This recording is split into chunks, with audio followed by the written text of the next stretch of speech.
G'day, welcome back to Blah Blah Blah. This is Monday night and we're live from the Peel, because we're always live at the Peel. We're doing this whole thing about drag, why bother? And I've already been insulted by Tabby Turlington over here. But before we get into a whole lot of things, if you hear a buzz or a hum in the background, it's a bunch of performers, and they're actually performers. They're trying to convince me in the break they're performers. But another performer, Claude-Miss Jane, posed the question of, is there a void in our lives? Are we just seeking happiness? But before we get into that, I want to get back to this other whole thing. We're not even go there yet. You call me theoretical. Yeah, well, but this bloody performer over here. It's all right. We're not going to theorise all night, because this is Bent TV and God, it's community, and God, we love it.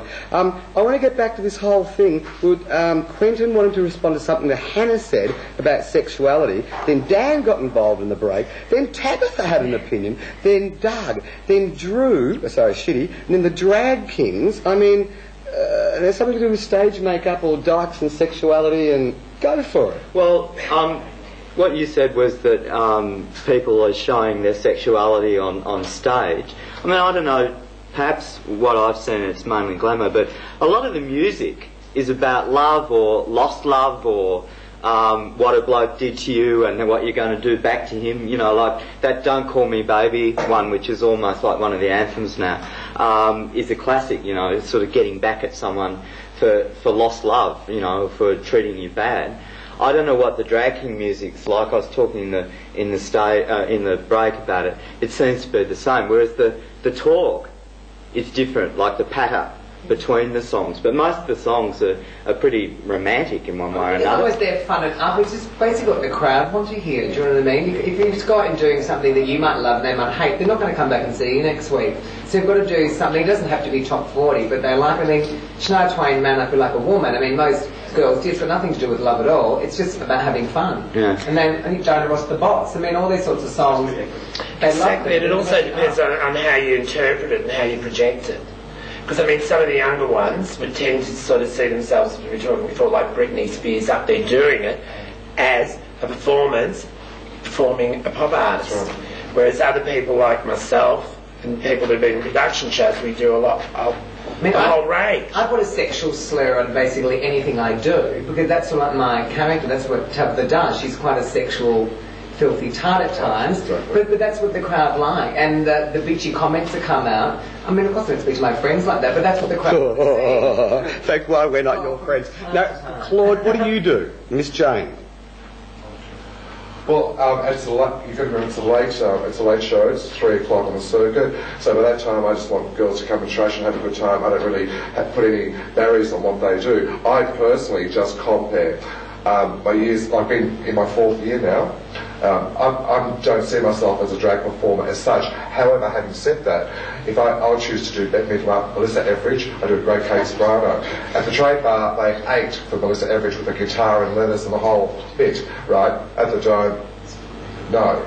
So it varies. So, you know, I do enjoy it. I don't see that as my forte. I find it more challenging in comparing and bringing the community together and working the bar as a marketing tool. Okay, so you're doing that, and Drew, Shitty. What are you up to? No, not with that one. Shitty is a non-sexual being. That's first of all. But see, my emphasis is on psychological dysfunction. So, like, I'm actually insane, and the biggest joke of all is myself. And so once I've done that, then whatever anybody else says to me or tries to do to me totally disempowers them, because I've already done it to myself. They can't hurt me. And therefore, it's just go out and do it. You know what I mean? You know, guys, I actually thought this would be a really... We're actually quite opposites. You know, yeah. Like what I portray, what the Shitty portrays is just the opposite end of the scale. I'm nice, trying to communicate with the world, trying to expose our sexuality to the world, using it as a marketing tool. You know, I want to be intellectually fucked because I enjoy that, and I'm good at it. I've got a PhD, I'm a doctor of psychology. I can do that. I can work crowds. I have clever answers for the boys in the crowd. Like, oh, when did you get your breasts done? Oh, about 3 hours ago. Stuff like that. Quick, sharp. I'm educating them. be the boys at the bar, be the boys in public, be the public in general. That's how I see myself. Okay, we had enough boys. Can we go over to the dogs? But not to that extent. I know I always emphasise the fact that I'm a man in a frock. No, The one who stopped talking. shut the boys up. Hang on, to Can't get a word in edgeways. You drag kings. Explain yourself. Because, I mean, aren't you just, do you dress up this way to get a root as well? All right, it's early days yet with us, so I think it's kind of strange to form this is a be-all, end-all statement about why we do it and what we do. But what I can say, interestingly enough, we got into this exactly the same way that you did.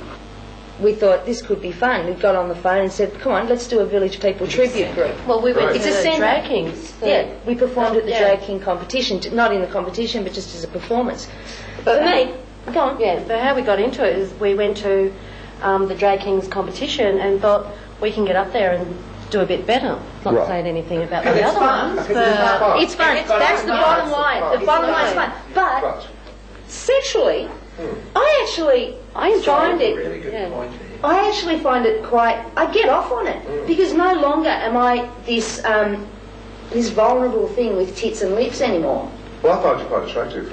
Oh, this is disgusting. Look, Doug's got a point to say here because he's an old professional. These are No, little it's fluff exactly girls. what you said. You looked at it and you said, we can do it better than that. That's exactly where a lot of the performers start off from, because if you were to look at it and say, well, we couldn't do this any better, you would just sit back and you would be in the audience. Absolutely. Also, the fact that you would have to find that you were watching entertaining, or at least with the possibilities, and without mentioning a name, I'd actually taken over comparing from somebody years ago. This was a Sunday night venue. And That's all right, sir. Go ahead. Ignore the kids. Just keep I talking. just totally got thrown in. But You take over Sunday. You're saying the person who took over from you. Yeah. took over from, I just sort of looked and I thought, well, if I can't do this better, something's got to be wrong.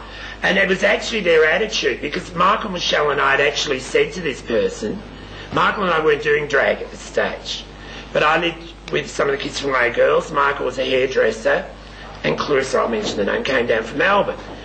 And we've gone, well, you need to do this and you need to do this, you need to get nails, you need to, get lashes, you need to blah, blah, blah. And their attitude was, it was sort of a challenge in a way too, because their attitude was, well, if you reckon you can do it any better, why don't you try it? Well, neither of us have ever looked back. So sometimes things, but basically I got into it just for fun, to entertain my friends. It's only when I realised other people were making money out of it, I'd realised that I could make money out of it. If people had said to me 20 odd years ago that this is how I would be making my living, I would have just laughed and walked Okay, away. on that level, Doug, you've made a fortune out of it. There's no doubt about you. Now, Oh, no, a I've spent a property. fortune. I haven't made it. I've spent it. Drag's a It's very gone on all the drag expensive queens' hobby. backs. It's a very expensive Incredibly hobby. expensive. 140 And I had a bucks for cast. shoes. I had a Is it? cast of 12 that we used to clothe. So that's Not where the as money much money goes. as people think we Yeah, did. that's what we That's right. found out. But we found It out is Drag expensive. Kings. It is It's very a lot of money. expensive. To look so good is a lot Yeah. of money. But it's even. I don't think that we would spend half as much No. money as because we're not, at the moment anyway, we're not about glam. We're about being rough. But if you wanted to do an Elvis thing down the track, you wanted it right. Yeah, you want the sequin suit, you want all that sort of stuff, yeah. But even like getting some of the cop equipment that Chicko's got here, that costs It adds stuff. up. You have to go and... And you. But you're looking $150 minimum for a pair of shoes, $150 for a wig. You might have 2, 3, 4 wigs. I've got about 10. Yeah. And I mean, to get a costume made, if you're lucky and you have friends that dress made, you might get something for 100, 150. But if you want something really made properly, you can spend up to $2,000, $2,500 on a costume. And Candy always says that, look, God love Ron, how are you? I mean, he always says, I'll spend a fortune on Candy, but to buy, like a $10 or $50 shirt or something for Ron, I'd have to think about it twice. Exactly. I just bought a dress that was $495. So but you get it back on tax. Assuming you do. We won't go there. Right, okay. Yeah, admittedly you do, but that's not the point. You Yeah. still have to have that money initially to be able to purchase it, Right. to be able to earn, to get out there to work, to get your money back. So basically, it's not a high profit. It does become a quest to, if you talk about, looking good and getting better at what you do at your profession, it constantly becomes a quest to want to do better, to look You better. can't The costumes, stay the same. things get bigger and better, and it costs more money to do that. Okay. That's why I want $10. And as for the tax, we can claim CDs, sound systems, magazines, I know, it's wigs, disgusting. makeup, the whole. They're all things that we need for our job. Yeah. Now, I actually Trying to know... work out the petrol and the drink money. I actually know... This one doesn't get it. You know, the thing that scares me about all of this is that you are all professionals, and I actually know, I've known some of you for 20 years. In fact, this drag king over here actually used to... Oh, come on! Okay, I'm not going to go to, like, changing your nappy. I knew you were going to be a dyke then, at the 5 days of age. But listen, get back to you protective dykes, protecting me from these fucking weirdos who I don't like, or weirdos. How are you feeling about all this, Hannah? How am I feeling about it? I'm just fascinated by the fact that you're so willing to talk about it as a performance and just something you do offhand. But the way you talk about it, you put all your money, it seems, into it. You don't seem to get much back. Seriously. And you're saying it's all about... In a way, it's like So, What do you pay? One at a time. Wait, just listen for a second. So basically you're putting your whole persona into it, but the whole thing is that means, wouldn't that therefore become your life? Now what happens to the other side of you, the person who goes home on the weekend, like... Sorry, let's say your life while you're on stage. It's like I say, for some people that might do 1 hour a week, you can't let it run your whole life, you can't let it screw you mentally. Basically, you're out there to have a bit of fun. It's different with me. Doug's lucky he's able to make a living off it. I do make a living, but I work in the straight scene as well. I work roughly 4 to 5 nights a week. Don't go there, because after the break I want to come back to burritos and the straight scene. But another dyke's position over here? See, I don't perform. I just dress up because I think it looks sexy, and I'm attracted to. Well, I don't know if it is cross-dressing. What it is then? No, not necessarily. I mean, I don't like make myself look really butch, but I've been into. Yeah, I'm with you, Toby. Damn butch. I've been into some like boy bars, and it's like when the boys have had a few drinks, they don't even know if I'm a boy or a girl. You know, like I'm on the edge there. Oh, well, don't worry, it works to us. We see pretty boys, a lot of fun. Bumps on their chest. But can I say just quickly, like with dykes or with women, it's a really different thing. If a woman wears male clothes to her office job, no one's going to look twice, because women do wear men's clothes. It's normal, it's accepted. Now, if a bloke goes to work one day in a frock and a wig and makeup and tits, Oh my Lord. what's going on here? So basically, dykes have been cross-dressing forever. And it's just and straight women cross-dress. It's just. Okay, this is we're going to drop it and come back, because what I want to go back to is the straight world, what it's all about, and a few old stories about tits and crew using it for root city stuff. This is blah blah blah. We're out of here. We're talking about drag. Why bother? I'm surrounded by 2 dykes for safety, because you know how much I hate drag queens. See you soon. 1 segment to go. Number 3. Bye.